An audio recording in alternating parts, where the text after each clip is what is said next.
Voici donc, Monsieur le Président, votre budget de la honte. Voici votre budget de la colère.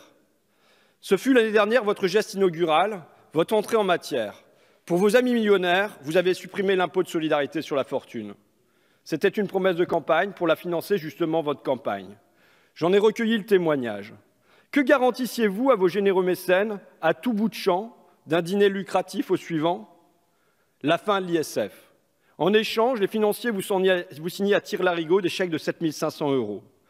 Dès votre entrée à l'Élysée, vous teniez cet engagement et assuriez à vos donateurs un retour sur investissement.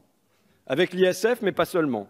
Avec également la flat tax, avec aussi la taxe sur les hauts salaires effacés, avec encore une ristourne spéciale Brexit pour les banquiers, avec enfin une baisse de l'impôt sur les sociétés. À vos copains et coquins, vous avez distribué les milliards, les yeux fermés, sans compter.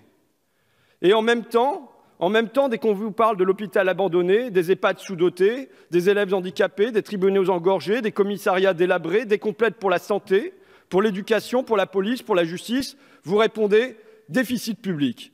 Vous brandissez ce spectre terrifiant. Quelle dette allons-nous laisser à nos enfants? Hypocrite que vous êtes, charlatan de l'endettement. Elles sont bien sélectives, vos pudeurs de père la rigueur. En même temps surtout, pour enrichir les riches, comment avez-vous procédé? Vous avez appauvri les pauvres ou les modestes. Vous avez gratté 5 € sur les APL des locataires, vous avez éliminé 240 000 contrats aidés, vous avez relevé la CSG des retraités. Il fallait oser. À ce point, il fallait oser. Une injustice aussi évidente, aussi criante, il fallait oser. Mais vous osez tout, et c'est à ça qu'on vous reconnaît. Cette année, vous pouviez corriger le tir. Vous pouviez rectifier votre budget. Au contraire, vous creusez le même sillon, le sillon de l'injustice. Pour les pauvres, ce sera le gel des pensions, des allocations et cette taxe sur l'essence. Pour les riches, pour leurs firmes, ce sera la suppression de l'exit tax et le CICE doublé. C'est si excessif, tellement abusif. Ça touche au porte-monnaie, certes, au pouvoir d'achat, mais pas seulement. C'est l'orgueil d'un peuple qui en est blessé, son honneur. On se moque de lui. Son propre chef de l'État se moque de lui. Car à cette injustice, à cette évidence de l'injustice, comme on jette du sel sur une plaie, vous ajoutez l'arrogance de l'injustice, à grand renfort de gens qui ne sont rien, de feignants, de Gaulois réfractaires, de vous n'avez qu'à traverser la rue et autres pognons de dingue, comme des provocations renouvelées. Vous avez déchiré le contrat social, vous vous êtes assis dessus, vous l'avez piétiné, vous en avez fait des confettis. Et c'est la France qu'aujourd'hui vous déchirez. Avant même votre élection, à la veille du second tour, je vous adressais, je cite, une lettre ouverte à un président déjà haï. Vous êtes haï, je vous écrivais, vous êtes haï, vous êtes haï. Je vous le martèle parce que, avec votre cours, avec votre campagne, avec la bourgeoisie qui vous entoure, vous êtes frappé de surdité sociale. Vous n'entendez pas le grondement. Votre heure rouleuse sur le parking des Whirlpool n'était qu'un avant-goût. C'est un fossé de classe qui, face à vous, se creuse. Avec 12 fois vous êtes haï en une trentaine de lignes, je vous prévenais avec un rien d'insistance. Et stylistiquement parlant, je ne porte pas ce texte en bourdoulière comme une fierté littéraire. Sur le fond, néanmoins, je n'en renie rien, l'avertissement sonnait juste. Vous êtes aujourd'hui haï, massivement haï. C'était en germière, on assiste désormais à la moisson. Le fossé s'est transformé en gouffre. Vous l'avez palpé par vous-même, cette haine, de la Lorraine aux Ardennes, de la Marne à la Somme, lors de votre séance d'itinérance mémorielle.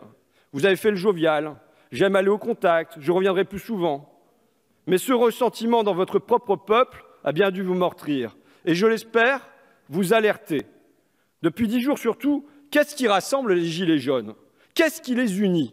Bien plus que le gasoil. Qu'est-ce qui, par-delà 1000 différences, leur fait un trait commun? Vous, l'aversion que vous provoquez, l'aversion que votre caste provoque. Quel slogan entend-on sur les ronds-points à peine à micro tendu? Macron démission, Macron démission. Comment, dès lors, sortir de cette impasse démocratique?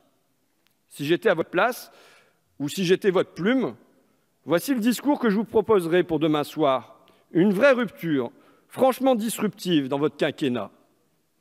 Françaises, Français, je vous ai entendu, je vous ai compris, j'ai changé, je me suis trompé. La politique ne se fait pas au CAC 40.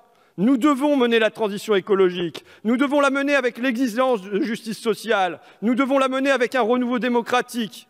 Ce soir, C'est un nouveau chemin que nous vous ouvrons pour le pays.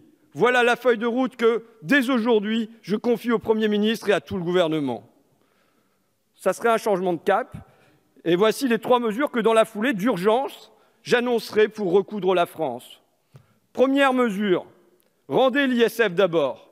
Traquez la fraude fiscale sans pitié. Tous les yachts immatriculés à Malte, tous les jets privés à Jersey, tous les Google, Apple, Facebook, Amazon que vous recevez avec les honneurs à l'Élysée.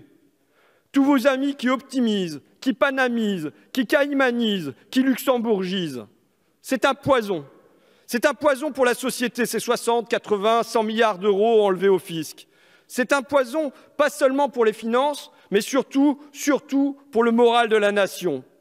Comment croire au bien commun quand les privilégiés, les PDG, les premiers de cordée que vous donnez en exemple, trichent, volent, s'affranchissent de la loi commune?